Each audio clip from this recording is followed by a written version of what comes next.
Hi everyone, welcome back to our channel. Today we are going to show you how to archive chats on Messenger in iPhone. Archiving chats is a great way to declutter your inbox without deleting important conversations. At first, open the Messenger app on your phone. You will see all your recent conversations right on the home screen. Now find the chat list you want to archive. Once you locate the chat, slide the chat to the left. Now you can see there is an archive button.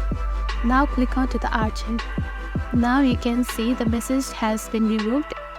Now if you want to unarchive the chat, simply find it in the archive section. For that you have to click onto the three line dots which is at the top. Click on it. Now you can see the archive. Then click on it.